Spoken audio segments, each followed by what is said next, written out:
നമസ്കാരം. Neelakesi madam YouTube ചാനലിലേക്ക് സ്വാഗതം. മെയ് മാസത്തെ ചിങ്ങം രാശിക്കാരുടെ ഫലങ്ങളാണ് ഇന്നത്തെ വീഡിയോയിൽ പറയുന്നത്.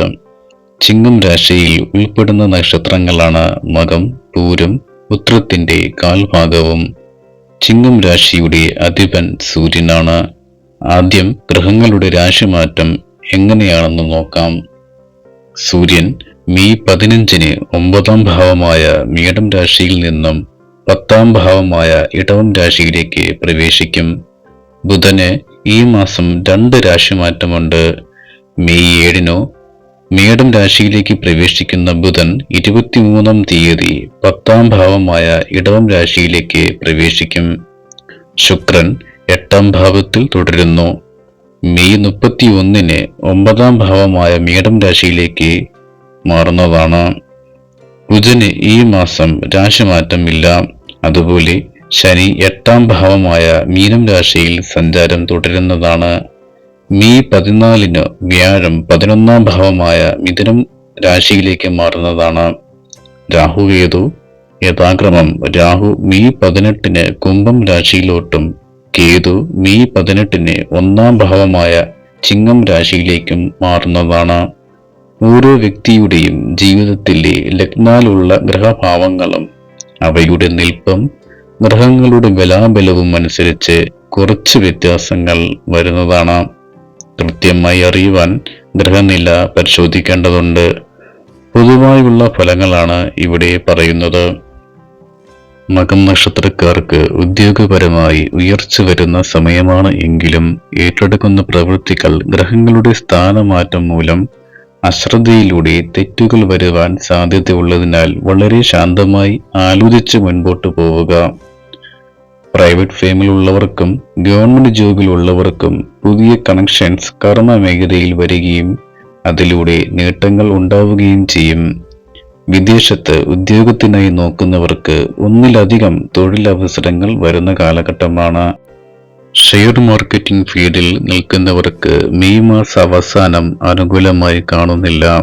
സാമ്പത്തികപരമായി അച്ചടക്കം വരുന്ന സമയവും വിദ്യയിൽ അനുകൂല സമയവുമാണ്. കുടുംബത്തിൽ മംഗളകർമ്മങ്ങൾ നടക്കുവാൻ യോഗമുണ്ട്. പൂരം നക്ഷത്ര ജാതർക്ക് അനുകൂല സമയമാണ്.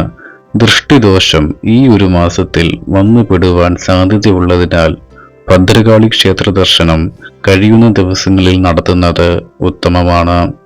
സാമ്പത്തികപരമായി അനുകൂല സമയവും ഗൃഹനിർമ്മാണങ്ങൾ നടത്തുന്നവർ പണമിടപാട് കാര്യങ്ങളിൽ ശ്രദ്ധ കൊടുക്കേണ്ടതുമാണ്.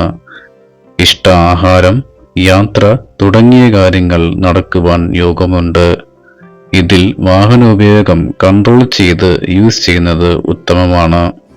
ആരോഗ്യപരമായി BP, ഷുഗർ പോലുള്ള അസുഖങ്ങളുള്ളവർ കൃത്യമായി മെഡിസിൻ എടുക്കുകയും ആരോഗ്യകാര്യങ്ങളിൽ ശ്രദ്ധ ചെലുത്തുകയും വേണം. വിദ്യാപരമായി ചെറിയ രീതിയിലുള്ള അലസത വരുവാൻ ഇടയുണ്ട്. ബിസിനസ് പരമായി ബിസിനസ് കാര്യങ്ങളിൽ ഒരു മേൽനോട്ടം വരേണ്ടുന്ന സമയമാണ് ഈ ഒരു മാസം. ലാഭം ഉണ്ടാകുമെങ്കിലും അനുഭവയോഗം കുറവായി കാണുന്നുണ്ട്. പൂരം നക്ഷത്രത്തിൽ ജനിച്ച സ്ത്രീകൾക്ക് സ്വന്തമായി തൊഴിലുകൾ തുടങ്ങുവാനുള്ള യോഗം കാണുന്നുണ്ട്. സുഹൃത്ത് ബന്ധങ്ങളിൽ വഞ്ചന പറ്റാതെ ഈ ഒരു മാസം ശ്രദ്ധിക്കുക. ഉത്തരം നക്ഷത്ര ജാതർക്ക് ഈ മാസം സാമ്പത്തിക കാര്യങ്ങളിൽ തടസ്സങ്ങൾ വരുവാനുള്ള യോഗം കാണുന്നുണ്ട്. അതുപോലെ തന്നെ മുൻകോപം കുറച്ച് കൂടുതൽ കാണിക്കുന്ന മാസമാണ്. സാമൂഹികപരമായി അടുത്തു നിൽക്കുന്നവർക്ക് അവാർഡുകൾ ലഭിക്കുന്ന ഒരു മാസവും കൂടിയാണ്. പ്രണയകാര്യങ്ങളിൽ ചില വിള്ളലുകൾ വരുവാൻ സാധ്യതയുണ്ട്. അതുപോലെ തന്നെ കുടുംബ ബന്ധങ്ങളിൽ കെട്ടുറപ്പോടുകൂടി മുൻപോട്ട് പോകേണ്ടതാണ്. ഉത്തര നക്ഷത്ര ജാതരുടെ മാതാപിതാക്കൾക്ക് ആരോഗ്യസ്ഥിതിയിൽ ബുദ്ധിമുട്ട് വരുവാൻ ഇടയുള്ളതിനാൽ ശ്രദ്ധ കൊടുക്കുന്നത് നല്ലതാണ്.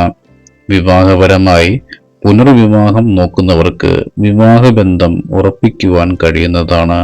ബിസിനസ് പരമായി മെയ് മാസത്തിന്റെ ആദ്യ പകുതിക്ക് ശേഷമാണ് ഗുണകരമായി കാണുന്നത്. ഉദ്യോഗപരമായി ആദ്യത്തെ 1.5 ആഴ്ച വരെ പ്രതികൂലവും ശേഷം അനുകൂലവുമാണ്. പ്രശ്ന പരിഹാരാർത്ഥം ഗണപതി ഭഗവാന് ഉണ്ണിയപ്പ വഴിപാടും നരസിംഹസ്വാമി ക്ഷേത്രത്തിൽ പാനക വഴിപാടും നടത്തുക. പുതിയ ഒരു അധ്യായവുമായി വരും വരെ നന്ദി, നമസ്കാരം.